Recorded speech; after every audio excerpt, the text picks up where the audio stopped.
Nah, baik. Di akhir tahun ini memang selalu temanya itu identik dengan ucapan syukur. Maka saya pun mengangkat tema khotbah syukur atas pemeliharaan. Tapi mungkin agak unik karena yang saya angkat dari tema ini itu dari Keluaran 34 yang mungkin buat banyak orang agak nggak nyambung dengan tema ucapan syukur. Tapi sebetulnya di dalam kehidupan umat Tuhan, orang Israel, ucapan syukur atas pemeliharaan Tuhan itu justru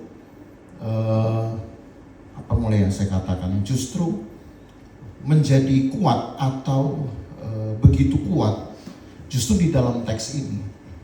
Sejak dari aturan-aturan tentang kehidupan iman umat Tuhan ini diatur.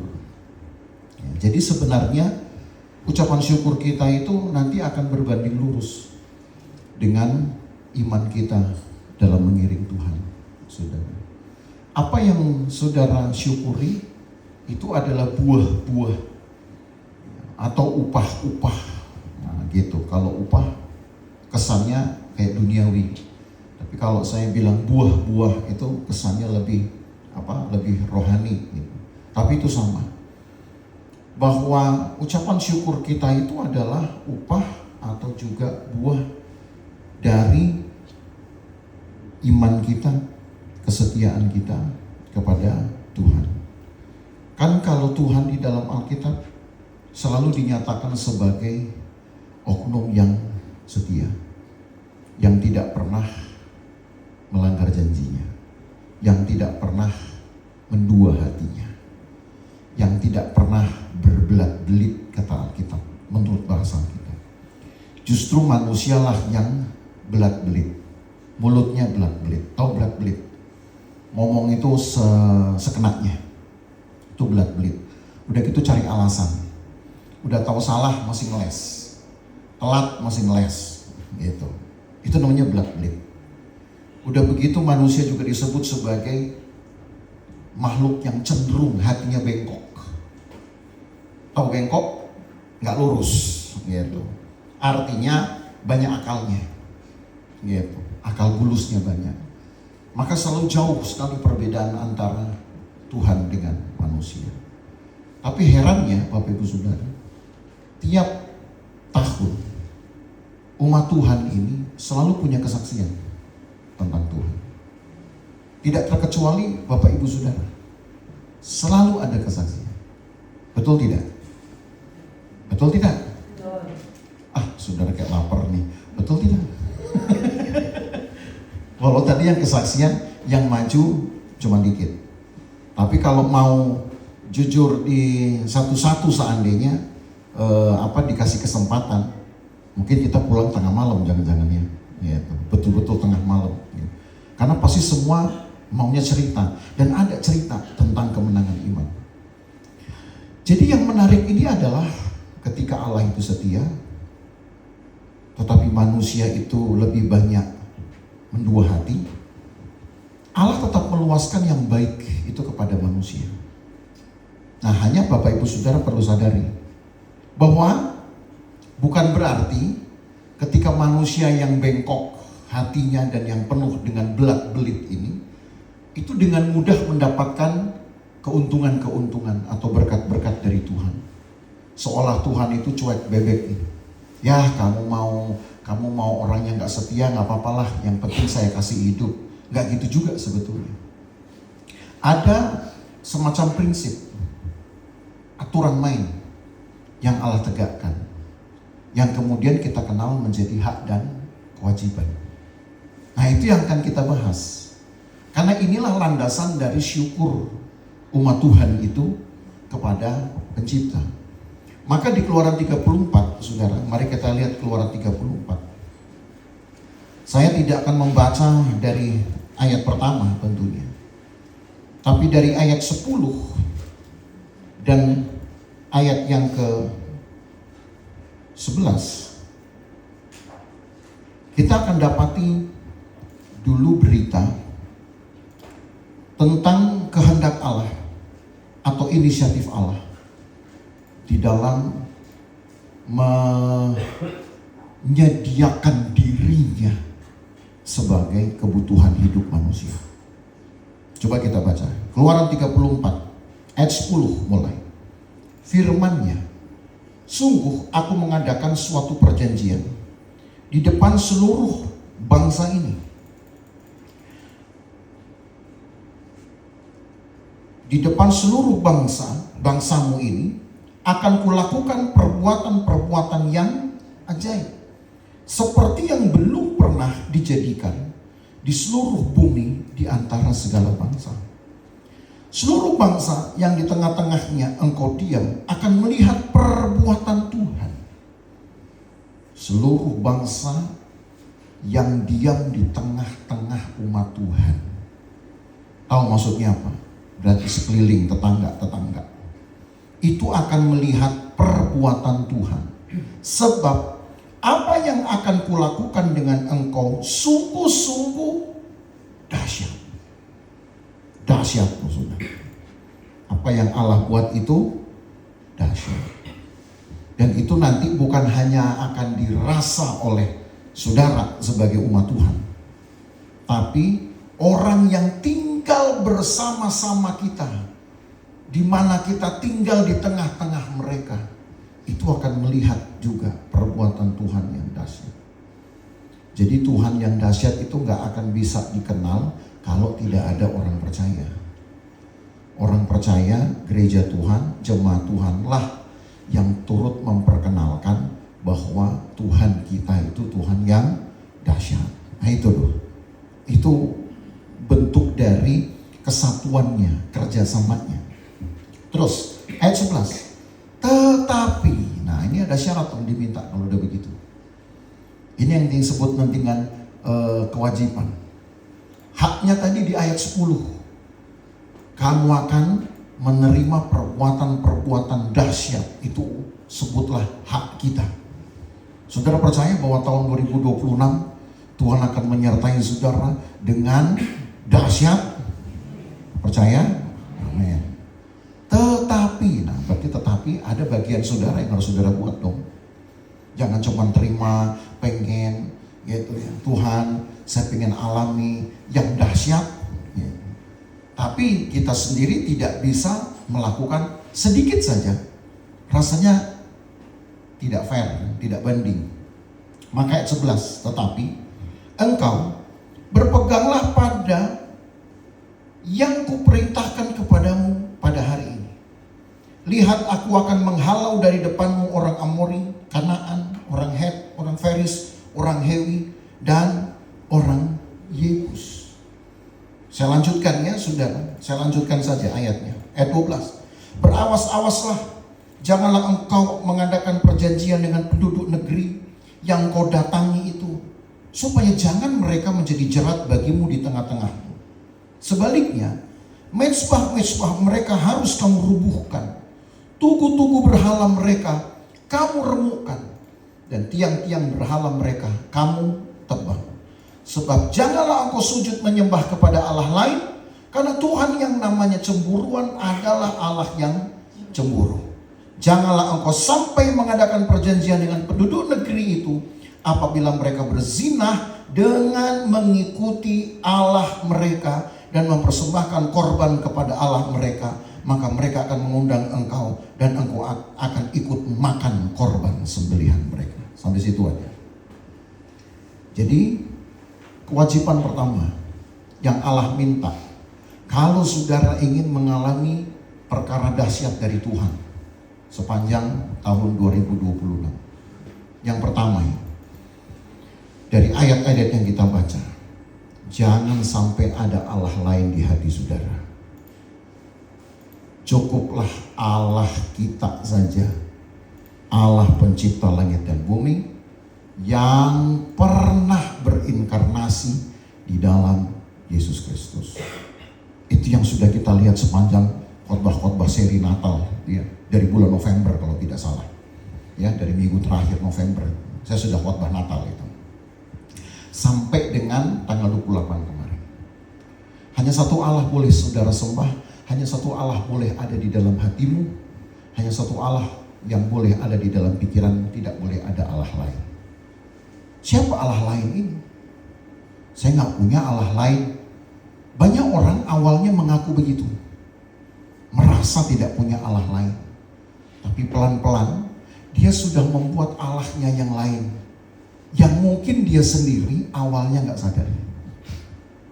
Gampangnya, saudara nggak perlu cari tahu siapa Allah lain yang saya punya. Tapi tanda-tandanya, kalau saudara sudah punya sesuatu yang lain, bukan Allah pencipta, sang juru selamat, itu kalau cara saudara beribadah kepada Tuhan kita sudah tidak sesemangat ketika Anda pertama kali percaya Tuhan. Sudah paham artinya? Ketika saudara ikut Tuhan, ketika saudara kenal Tuhan, entah karena orang lain bersaksi kepada saudara, entah mungkin karena saudara menerima satu mimpi kah, entah karena ada dorongan hati kah bicara, entah karena mungkin saudara tiba-tiba menemukan satu ayat. Ada orang yang jadi Kristen hanya gara-gara baca Alkitab, gitu. Ada orang jadi Kristen hanya gara-gara baca potongan ayat. Tapi ada yang jadi Kristen juga karena diinjili. Ada yang jadi orang Kristen karena ditumpang tangani, banyak macamnya. Tapi ketika seseorang kemudian menjadi Kristen, maka timbul semangat saudara untuk ikut Tuhan. Semangat itu harus saudara jaga, tiap tahun harus sama. Setuju? Kalau mulai turun, jangan-jangan mulai ada yang lain di hatimu. Mungkin saudara belum tahu itu apa, tapi lama-lama kan ketahuan. Cuman kalau sudah ketahuan, biasanya sudah terlambat itu. Biasanya sudah terlambat. Entahkah mungkin Allah yang sudah ada bentuk gambar-gambarnya, entah mungkin Allahnya itu Alkitab bilang juga duit. Duit bisa jadi Allah nggak? Bisa. Kalau duit saudara sembah, gitu. Tolong ya besok kamu banyak sendiri, tiba-tiba tumpukannya tinggi sendiri, gitu. Bim salabim, alaikum gambreng. Gitu. Nah, itu lama-lama saudara terikat, padahal besok pun nggak akan jadi apa-apa. Tapi hatimu akan terikat selalu dengan itu. Dan akhirnya tanda yang paling jelas tadi saya katakan, semangat orang untuk ikut Tuhan turun. Jadi saya katakan yang pertama, saudara rasa sendiri, apakah Tuhan yang saya sembah hari ini adalah Tuhan yang sama, saya sembah dengan cara yang sama, dengan kekuatan yang sama, dengan komitmen yang sama, seperti ketika pertama kali saya percaya kepada Tuhan. Nah, itulah kira-kira gambaran dari ayat-ayat yang kita baca. Pokoknya jangan sampai kamu menyembah Allah lain. Jangan sampai kamu ikut-ikutan menyembah kepada yang bukan Tuhan pencipta. Siapapun dia, saudara. Sekalipun dia bisa menolong saudara, tapi dia bukan Tuhanmu. Karena pertolongan mereka terbatas. Belum tentu nanti minggu depan, bulan depan, belum tentu mereka bisa menolong saudara. Tapi kalau Tuhan kita, tiap hari dia bisa menolong saudara. Setiap kali saudara ditolong, dia gak akan pernah defisit, gak akan pernah kekurangan. Percaya? Ya, itu yang pertama. Nah, yang kedua yang diminta. Saya loncat ayat 21.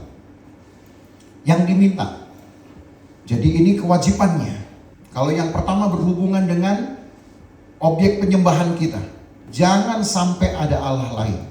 Bagaimana kita tahu bahwa kita punya Allah lain? Ya tadi, kalau semangat kita menyembah Tuhan sudah gak lagi sama seperti yang kemarin-kemarin. Jadi Bapak Ibu Saudara, tandai ini, rasakan ini dan peka dengan tanda ini. Kalau engkau makin semangat ikut Tuhan, makin bagus. Tapi kalau semangatmu kendor, jangan-jangan memang sudah mulai ada yang lain di hati saudara. Ya. Nah, yang kedua, ayat 21. 6 harilah lamanya engkau bekerja. Tetapi pada hari yang ketujuh, haruslah engkau berhenti, dan dalam musim membajak dan musim menuai, haruslah engkau memelihara hari perhentian juga. Ada hari perhentian disebut. Itu hari perhentian setelah siklus membajak dan menuai itu diselesaikan. Ada siklusnya. Ya, harusnya kan membajak dulu baru menuai, kan begitu. Ayat 22. Hari raya 7 minggu, yakni hari raya buah bungaran dari penuaian gandum, haruslah kau rayakan. Juga hari raya pengumpulan hasil pada pergantian tahun. Nah, saya stop di sini. Apa yang Tuhan minta? Kalau yang pertama, hati saudara tidak boleh ada yang lain. Yang kedua, yang Tuhan minta, persembahan saudara. Memang yang namanya pengiringan iman itu selalu butuh mediator namanya. Allah saja ketika mencari manusia, menebus manusia, perlu nggak persembahan? Perlu kan? Itu yang kita bahas kemarin. Siapa yang dia persembahkan? Anaknya sendiri. Hanya untuk mengumpulkan satu umat yang nanti disebut dengan tuayannya. Kan umat Tuhan ini akan menjadi tuayan Tuhan nanti. Maka harus ada yang dia persembahkan dulu. Itu udah aturan main. Dan yang dia persembahkan siapa? Anaknya sendiri. Nggak orang lain. Nggak kekayaannya. Nggak propertinya. Padahal buat Tuhan kalau misalkan dia persembahkan sorga pun bisa. Cuman kalau sorga udah tergadaikan, kita mau masuk mana saudaranya? Pusing juga nanti.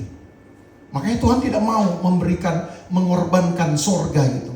Seolah nanti sorga sudah habis hanya untuk membayar korban-korban anaknya. Sebab kalau anaknya jadi korban bagi orang-orang yang percaya, maka sang anak ini tidak akan pernah divisit tadi.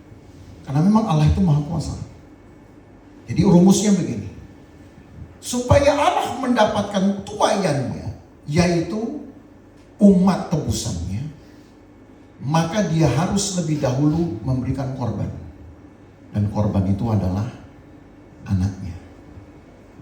Maka begitu jugalah kalau umat Tuhan ini ingin mendapatkan tuayan hasil untuk kelangsungan hidupnya, ada yang juga harus dikorbankan.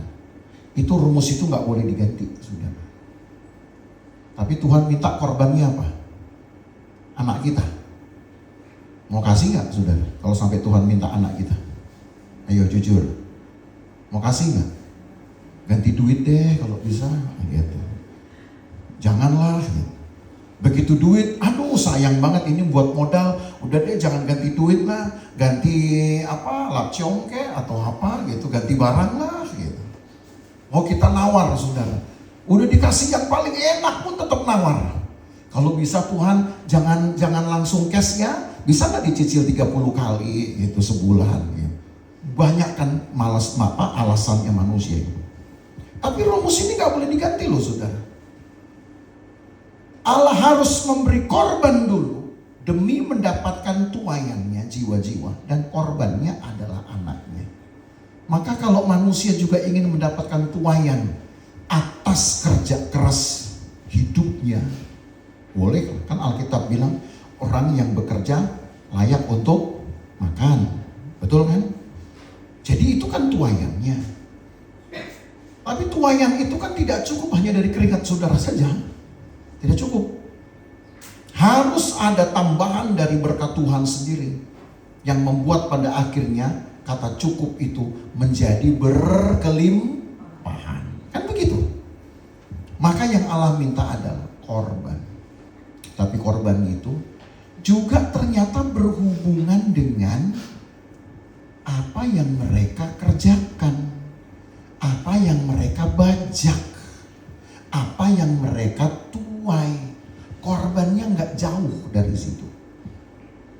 Makanya ditulis di sini. Kita baca lagi ya, di Keluaran 34 tadi, ayat yang ke-22. Hari raya 7 minggu, yakni hari raya buah bungaran dari penuaian gandum, haruslah kau rayakan. Juga hari raya pengumpulan hasil pada pergantian tahun. Nanti korban-korbannya itu ada di ayat-ayat selanjutnya. Mereka harus membawa juga persembahan unjukan, berkas-berkas gandum. Mereka harus bawa juga nanti ayat yang ke-25, korban bakaran.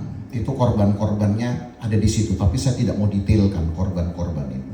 Ya. Yang saya mau garis bawahi adalah bahwa orang Israel cuman diberi 2 ketentuan di dalam mengumpulkan hasil yang akan menjadi korban. Pertama adalah ayat 22 kalimat awal, hari raya 7 minggu. Itu hari apa kira-kira? Hari Pentakosta. Hari raya 7 minggu. 7 minggu sama dengan berapa hari? 49 hari. Dihitung dari Paskah. Maka setelah 7 minggu genap, hari keesokannya itu yang disebut dengan hari buah bungaran, hari raya hulu hasil.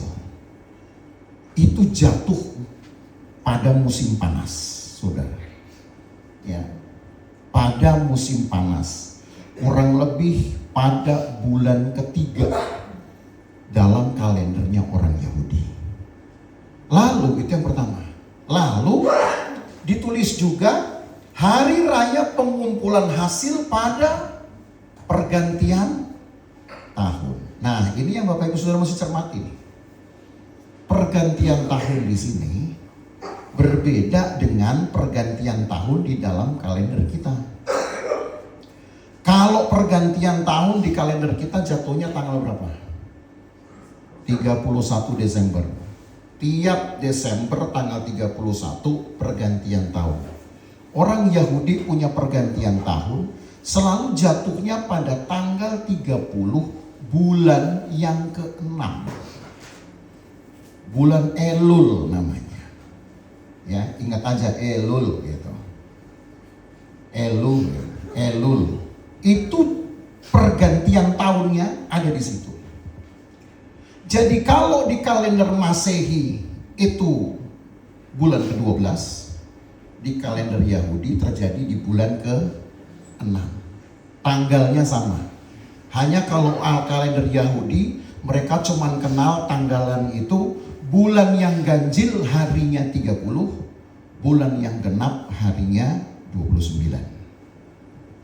30, 29 itu ajak terus begitu. Jadi akan ada 6 bulan yang berdurasi 30 hari, ada 6 bulan yang berdurasi 29. Kalau dijumlah nanti memang mereka kalah banyak. Kalendernya orang Yahudi itu totalnya cuma 259 hari. Kalau kalender kita berapa? 350 beda 11 hari maksud saya. Kalau kita kan 365 hari. Kalau kalender Yahudi 354 hari. Bedanya 11 hari. Karena itu tadi mereka cuma kenal 30, 29, 30, 29, 30, 29 gitu. Jadi nggak kayak kita. Kadang ada yang tanggal 28, ada yang tanggal 31, ada yang tanggal 30. Kalau mereka terus berurut 30, 29, 30, 29 gitu aja ganti-gantian. Ya, tapi kalau dijumlah nanti ada perbedaan 11 hari. Nah, mereka menetapkan hari yang disebut dengan pergantian tahun itu selalu pada tanggal 30 bulan Elul atau 30 bulan yang ke-6. Jadi kalau dihitung dari hari raya 7 minggu, ketika hulu hasil atau buah bungaran diberi, itu di bulan ketiga, berarti orang Israel akan mengumpulkan panen mereka Itu selama berapa lama kira-kira? 3 bulan. Sampai bulan yang ke-6. Orang Israel itu seringkali Allah berikan keluasan saudara untuk panen saja itu bisa berlangsung 3 bulan dalam 1 tahun. Senang gak kalau panen 3 bulan? Oh, senang banget. Ada gak satu negara yang bisa panen 3 bulan? Ada petani di sini? Kalau petani, rata-rata masa panennya berapa lama? Paling lama berapa? Ayo. Kalau di Nias apa? Singkong? Hah? Apa? Berapa paling lama? Paling lama berapa? 1 bulan lah. Paling lama. Sampai kemudian semua dibersihkan sampai jadi gabah, lalu tinggal dikarung-karungin. Paling itu 1 bulan. Belum ada satu negara yang bisa menuai hasil bumi 3 bulan. Dari mulai masa cocok tanam pertama, itu berlangsungnya pada musim semi, tepat ketika hari raya Paskah. Itulah hari raya cocok tanam. Jadi istilahnya saudara, dalam 1 tahun pernah atau bisa terjadi orang Israel itu bahkan 2 kali panen. Dan masing-masing durasinya 3 bulan. Karena masa membajak paling hanya 7 minggu, 2 bulan, panen 3 bulan. Membajak lagi 2 bulan, 7 minggu kan 2 bulan. Panen lagi 3 bulan lagi. Itu bisa loh dalam 1 tahun itu sampai 2 kali. Begitu besarnya, begitu banyaknya berkat Tuhan beri kepada umat pilihannya. Tapi hanya satu, tidak boleh digagalkan dengan apa yang disebut dengan korban. Dalam 3 bulan itu, yang dibawa pun, yang Tuhan minta hanya 2 kali. Yaitu panen di awal, pada hari raya 7 minggu, buah bungaran. Itu yang seringkali juga disebut juga dengan hulu hasil atau buah sulung. Tapi nanti Allah minta yang penutupnya, persis pada pergantian tahun, yaitu 3 bulan kemudian, Tuhan minta lagi sebagai korban dari hasil pengumpulan pergantian tahun. Jadi Bapak Ibu Saudara, orang Israel harus pandai menghitung dari 3 bulan masa mereka mengumpulkan berkas. Tiap hari itu ada saja berkasnya. Tiap hari, saudara. Tiap hari. Makanya saudara ingat wanita yang namanya Ruth. Ketika dia bekerja, disuruh oleh Naomi mertuanya untuk mengumpulkan gandum-gandum yang berserakan, yang berjatuhan dari sabitan-sabitan para penuai. Itu dia bisa mengumpulkan itu tidak cuma sehari kan. Oh saudara lihat ceritanya. Besok lagi Tuhan pasti akan berkati. Jadi ada aja selalu saudara dalam 3 bulan itu. Saya bilang luar biasa kalau Tuhan memberkati umatnya. Jadi saudara jangan takut, berkat Tuhan itu gak hanya habis sehari kok. Tapi ketika saudara sadari bahwa berkat Tuhan gak habis sehari, saudara mau simpan berapa hari buat saudara? Dan berapa banyak buat Tuhan? Itu menentukan. Itu saja. Jadi hidup ini yang menentukan nanti kelangsungannya, yang menentukan nanti kenikmatannya, yang menentukan nanti banyak tidaknya berkat yang saudara nikmati, sebenarnya bukan Tuhan yang menentukannya. Saudara mau pakai ukuran seberapa besar kepada Tuhan untuk menerima berkat-berkat Tuhan. Itu rumusnya.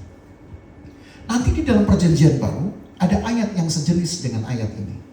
Dalam kitab Lukas dikatakan, ukuran yang kamu pakai untuk mengukur itu akan diukurkan kembali oleh Allah untukmu. Pernah baca itu. Jadi kalau saudara punya timbangan, lalu saudara ingin dapat berkat, timbangan mana yang saudara mau bawa kepada Tuhan, Tuhan akan isi sesuai dengan diameter, dalamnya, dimensi dari timbangan itu.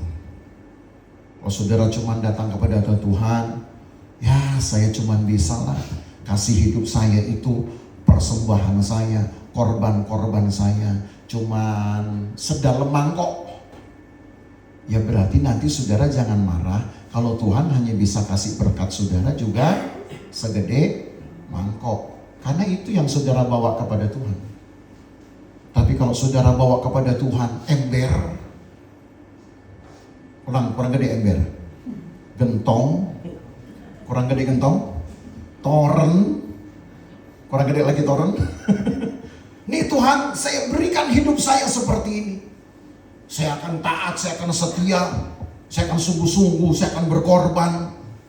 Apalagi semua itu saudara taruh kepada Tuhan. Seolah hidupmu habis memang untuk Tuhan, bukan untuk saudara sendiri. Nanti yang Tuhan akan berkati untuk saudara, ya segede itu. Itu maksudnya. Tapi itu bahasa perjanjian baru. Kalau bahasa perjanjian lama, bahasa kitab Keluaran, ini tadi yang saya katakan.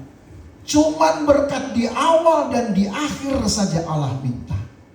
Tapi itu akan mempertahankan durasi atau lamanya berkat yang umat Tuhan akan tuai dari hari ke hari sepanjang masa tuaian. Jadi Bapak Ibu Saudara, cara kita mengucap syukur itu menunjukkan sekaligus membuktikan seberapa besar berkat saudara, seberapa bermutunya, seberapa besarnya nilai dari hidup saudara juga. Ucapan syukur pernah saya jelaskan pada minggu-minggu yang lalu. Kalau saudara cuma berkata terima kasih Tuhan, hidup saya baik-baik aja, saudara nggak ada perasaan megah, jadi jangan-jangan saudara lagi nyesel nih. Cuman takut nggak bersyukur, jadi udahlah bersyukurnya itu bersyukur sandiwara. Terima kasih Tuhan. Kalau nggak ucapkan terima kasih ntar kurang aja. Tapi saudara sebenarnya lagi gondok ini. Kenapa? Karena saudara mungkin tahu tetangga saudara diberkati lebih banyak. Jadi saudara punya ucapan terima kasih itu kayak setengah rela. Sama kayak orang kalau dikasih sesuatu tapi dikasihnya cuma dikit, makasih lah. Cuma gitu kan. Paham kan? Kalau saudara begitu sama Tuhan, berarti itu tandanya saudara belum puas hidupnya. Kalau puas hidupnya, lain. Aduh Tuhan terima kasih, itu rasanya. Itu tandanya puas sekali hidup saudara. Jadi sebenarnya saudara, tadi saya katakan yang menentukan ucapan syukur itu, menentukan berkat yang saudara terima, itu adalah saudara sendiri. Dari ucapan syukur, dunia bisa tahu orang ini sudah puas nggak dengan Tuhan. Dari ucapan syukur, tetangga saudara akan tahu orang ini sebenarnya sudah puas nggak dengan Tuhan. Maka Bapak Ibu Saudara, kenapa ini saya angkat menjadi khotbah pergantian tahun? Ya karena memang ayat ini juga menyerukan sekaligus introspeksi. Umat Tuhan itu ketika berkorban juga sambil menilai hidupnya. Saya rela nggak? Saya kasih ini. Saya sudah layak nggak mengasihi ini? Ada nggak bagian yang buat saya masih kurang? Saya kasih ini tetap. Walaupun saya kurang. Itu berhitung saudara. Sebab kalau mau dibandingkan dengan pemberian Tuhan atas hidup saudara, kira-kira akan nyampe nggak? Allah berikan anaknya sendiri, kita bisa beri apa? Tuhan cuma minta nggak usah beri anakmu, nggak usah beri hartamu, yang aku minta cuman hidupmu saja. Saudara mau bawa hidup saudara untuk Tuhan? Nah itu dia, pertanyaannya adalah nanti di tahun 2026 saudara sekarang mau seperti main apa namanya itu ya, seperti mau bermain catur dengan Tuhan, gitu ya, atau mau main lotrean dulu dengan Tuhan. Oke, Tuhan, saya akan semakin semangat ikut Tuhan, bahkan saya mau melayani, asal Tuhan kasih dulu berkat buat saya. Nah, itu dia.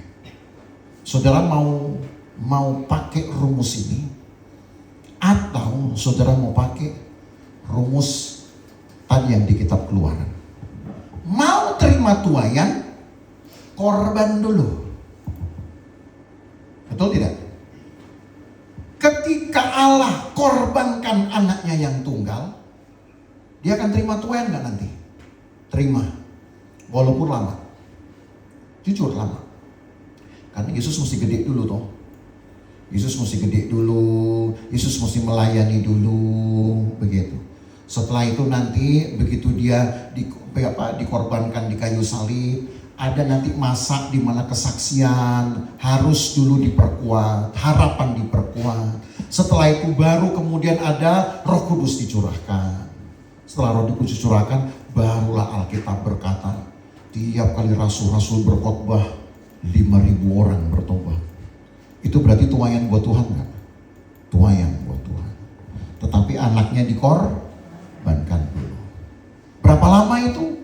Ya paling tidak kalau mau menghitung dari hari-hari, sebutlah ya, hitung dari hari-hari peristiwa Yesus sendiri, antara dia mati ke bangkit 3 hari, bangkit sampai dia naik ke sorga 40 hari, sudah 43, sampai ke pencurahan Roh Kudus 50 hari, ya 2 bulan. Baru dari korban Yesus Allah terima tuayan. Itu bagi Tuhan 2 bulan. Bagi saudara mau berapa lama? Ayo, mau berapa lama? Jangan lama-lama Tuhan kalau bisa. Tapi Tuhan punya rumus yang lebih fantastis. Di mata Tuhan 1 hari sama dengan 1000 tahun. Aduh, makin lama. 1 hari bagi Tuhan berarti 1000 tahun saya baru dapat berkat Tuhan. Tambah lagi 50 hari. Aduh, 50 kali 1000. Oh, udah gak mungkin lagi kita hidup. Gak begitu, saudara. Itu hanya untuk menunjukkan bahwa Allah punya waktu yang panjang sekali untuk memberikan pengalaman berkat kepada umat Tuhan. Kalau umat Tuhan memang mau diberkati, maka bawa hidup saudara menjadi korban persembahan. Baik menjadi korban persembahan di awal seperti hari raya 7 minggu. Kapan itu di awal? Yang waktu saudara pertama kali ikut Tuhan. Lalu juga persembahkan tetap dirimu kepada Tuhan sebagai korban di akhir. Cuman kan kita nggak tahu kapan kita mati. Betul tidak? Ada yang sudah tahu di sini kapan mati? Supaya kita siapin nanti, ya. Kita mau siapin ibadah penghiburannya, gitu. Karena kita nggak tahu kapan kita mati. Anggap saja hari ini kita mati, berarti hari ini pun saudara tetap harus berikan hidupmu sebagai korban. Itu saja. Kan cuma 2 ketentuannya. Korban pada hari raya buah bungaran, tetapi juga korban-korban dari pengumpulan hasil pergantian tahun. Itu jaraknya 3 bulan itu. 3 bulan itu, saudara. Tapi karena kita nggak tahu kapan kita mati. Yang kita tahu adalah bahwa ketika saya kenal Tuhan, anggaplah itu momen pertama engkau memberi korbanmu kepada Tuhan. Tuhan, inilah hidupmu. Mulai hari ini saya jalan dengan iman. Nah, kayak tadi kesaksian tadi dari Bu Erlin. Bu Erlin. Jalan aja dengan iman. Oh, Hawa. Ya, jalan dengan iman. Ya, betul, itu memang bahasa orang dulu begitu, saudara. Ya, itu tandanya kalau begitu ini produk orang dulu. Ya. Punya jalan dengan iman. Begitu. Ada dulu begitu kita bercanda, jalan mau cari alamat, pakai iman. Begitu nggak nyampe saudara. Kesasar sana sini, nyampenya di restoran. Karena memang pas lapar, tapi nggak ada duit. Pertanyaannya, kalau jalan pakai iman, kira-kira makan pakai iman apa enggak? Enggak, pakai duit nih masalahnya, nggak pakai iman lagi. Ya, jadi susah gitu ya. Tapi ya, itulah hidup Bapak Ibu Saudara. Pilihannya kan banyak. Ya percaya aja lah, makanlah saudara. Paling enggak dengan dengan nasi putih aja, minta nasi putih, duduk, ini cerita benar sudah, duduk ambil pesan nasi putih, lalu dengan teh tawar, yang penting ada isi. Tiba-tiba dari belakang bawa lengkap menu, taruh di meja, Pak sudah ada yang bayar, ini buat Bapak. Nggak tahu tuh siapa. Jadi betul memang jalan dengan iman, makan juga dengan iman. Tapi yang bisa begitu siapa? Saudara bisa begitu nggak? Nanti besok saudara praktekin. Jalan ke Luminor dengan iman. Sambil di Luminor, saudara duduk pesan makan. Lalu kemudian ditagih, Pak pendeta saya bilang kemarin, gembala saya bilang, kalau makan pakai iman. Ya itu kalau kasusnya memang yang tadi itu sah saudara. Tapi kalau besok saudara bikin begitu, saya bilang itu kalau saudara nggak bayar kelewatan. Banyak lah. Ya.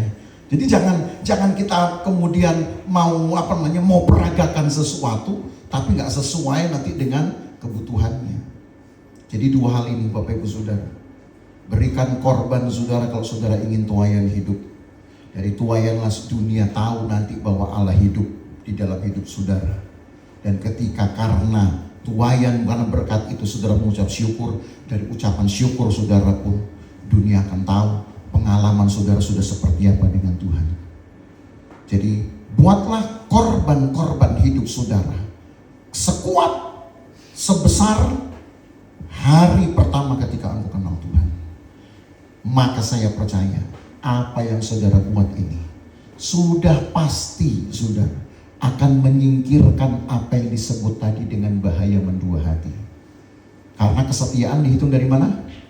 Dari apa yang kita buat hari ini sama dengan yang kemarin.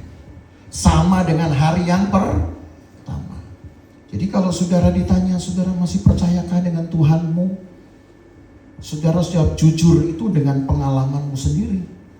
Kenapa sekarang saya jadi jauh? Kenapa sekarang saya jadi mundur? Kalau bahasa itu saudara rasa, berarti memang ada yang saudara sembunyikan, ada yang saudara tahan-tahan memang, yang saudara nggak beri kepada Tuhan. Saudara nggak beri waktumu, saudara nggak beri kesukaanmu, saudara nggak berikan juga hidup saudara. Jangan-jangan saudara berikan itu hanya untuk kesenangan-kesenangan. Orang kalau nganggur itu, saudara, lalu kemudian dia menghayal, percayalah, waktunya akan lebih banyak daripada waktu orang kerja. Sebab dia pasti akan bersambung. Contoh, wih enak ya kalau saya punya uang 5 miliar, misalkan gitu. 1 miliar akan saya kasih ke teman saya. 1 miliar saya kasih ke mama saya. Kan namanya orang lagi menghayal. Masih sisa berapa? 3 miliar. Itu. Saudara udah mau ikut sama saya. Ya. 1 miliar lagi saya kasih ke saya bagi-bagi ke tetangga. 1 miliar lagi saya tabung. 1 miliar lagi saya mau beli barang-barang mewah. Lalu kemudian saudara, saya belum sempat jalan-jalan di luar negeri. Saya belum sempat sebutlah pesta pora ini. Tapi uang udah habis. Kan itu dibagi-bagi. Gimana ya? Salah satu jalan keluarnya apa? Ya menghayal lagi. Ya kan? Menghayal lagi, dapat lagi 2 miliar. Yang 1 miliar buat tadi saya jalan-jalan ke luar negeri. Buat yang 1 miliar lagi buat saya habiskan untuk foya-foya. Nanti begitu sudah habis, kalau sudah habis, apa yang kita buat? Dari mana dapat uangnya? Ya menghayal lagi. Jadi menghayal itu berseri, saudara. Pasti lebih lama waktunya daripada kita cari uang. Tapi yang jelas, kita nggak akan dapatkan apa-apa kecuali hanya menghayal lagi. Hidup kalau cuma menghayal, saudara, saya pengen masuk surga. Surga itu indah, gitu ya. Kira-kira kalau di surga itu saya mungkin jangan-jangan nggak tidur, gitu. Kalau cuma menghayal, saudara nggak ke gereja. Kenapa? Ya karena sudah menghayalnya udah indah. Tapi karena saudara belum tahu surga kayak apa, kita cari Tuhan, kita datang gereja. Siapa tahu di gereja ini paling tidak saya sudah rasakan suasana surga. Nyanyi lagu, suasana surga turunlah, kan gitu. Tapi sekarang saudara, apa yang saudara rasa? Bagaimana saudara bisa menjalani hidup saudara dan apa yang saudara bisa rasa? Itulah yang nanti saya sebut dengan korban-korbanmu yang sesungguhnya. Kalau sampai sepanjang tahun 2025 ternyata saudara dapati ada yang kurang, kok masih banyak kemundurannya, atau saudara mengucap syukurnya masih pas-pasan, maka hari ini saya mau ingatkan saudara bahwa saudara hanya perlu kembali kepada firman Tuhan. Tuhan gak tuntut apa-apa. Tuhan gak tuntut korban-korban lain. Tuhan tidak tuntut lagi korban-korban dari dari hasil-hasil yang lain. Itu ada nanti hitungannya. Bicara korban-korban angka-angka itu ada, saudara. Ada. Tapi saya belum mau bicara di situ. Yang saya mau bicara ini adalah ucapan syukur atas pemeliharaan Tuhan. Yang Tuhan sendiri lakukan karena kesadarannya dia sudah memberikan korbannya, lalu dia tuai orang-orang yang menyambut korbannya. Perenungannya. Ini perenungan kita, Bapak Ibu Saudara. Menutup khotbah ini. Apakah saudara sudah merasa bahwa saudara sudah dituai oleh Tuhan? Apakah saudara merasa bahwa hidup saudara sudah menjadi kesenangan Tuhan? Renungan. Setengah menit. Apakah sepanjang tahun 2025 hidup saya sudah menjadi kesenangan bagi Tuhan? Kalau sudah, saudara coba periksa yang saya sudah buat apa. Apakah saya sudah berani untuk bersaksi? Apakah saya sudah berani untuk menjadi teladan iman bagi orang lain? Dalam perkataan, dalam perbuatan? Apakah saya sudah menunjukkan keteladanan dengan mempengaruhi orang lain untuk memberi semangat? Itu saudara urutkan. Kalau nggak ada, berarti jangan-jangan tahun 2025 saudara belum menjadi kepuasan bagi Tuhan. Tapi toh Tuhan berkati saudara. Tuhan berkati saudara, betul? Siapa yang merasa diberkati Tuhan, yang selalu mendapat berkat dari Tuhan, bisa hidup dengan menikmati segala macam. Pertanyaan saya terakhir, jujurlah sekarang pada dirimu sendiri. Dari sekian banyak saudara terima berkat Tuhan, termasuk berkat-berkat yang sifatnya ini fisik, berkat-berkat yang sifatnya kebutuhan, sudah setara enggak dengan yang saudara buat untuk Tuhan? Saya percaya tahun 2026 Allah bisa melakukan yang lebih dahsyat. Kan itu tadi ayat pertama. Asal saudara juga berani memberi hidupmu lebih utuh kepada Tuhan. Itu saja. Jangan lagi dibagi-bagi. Ya memang kita perlu uang, betul. Tapi berikan juga waktu yang sama layaknya, sama banyaknya kepada Tuhan. Tuhan akan buat nanti timbangan hidupmu itu akan menjadi lebih seimbang antara penderitaan dan berkat, antara jerih payah dengan upah. Allah akan buat timbangannya itu menjadi setara, saudara. Jadi periksalah hidup kita sepanjang 2025 ini Tuhan. Terima kasih kalau Tuhan sudah memberikan saya berkat-berkat. Tapi sekarang kira-kira apakah sepanjang 2025 saya sudah menjadi kesenangan Tuhan? Maka menutup tahun ini, katakan pada Tuhan, Tuhan, saya ingin tutup tahun ini dengan mempersembahkan hidupku sekarang sebagai persembahan pergantian tahun. Supaya dari persembahanku inilah aku akan memulai hidupku yang baru di tahun 2026. Mulai lagi dengan semangat pertama ketika aku mengenal Engkau, semangat pertama ketika aku menjalani iman, hidup iman dengan percaya kepadamu. Saudara lakukan itu dengan komitmen saudara. Maka percayalah saudara, apa yang Allah buat betul-betul dahsyat nanti. Betul-betul dahsyat. Dan cara saudara mengucap syukur akan membuat dunia geleng-geleng kepala. Ternyata Tuhan kita dapat melakukan yang jauh melampaui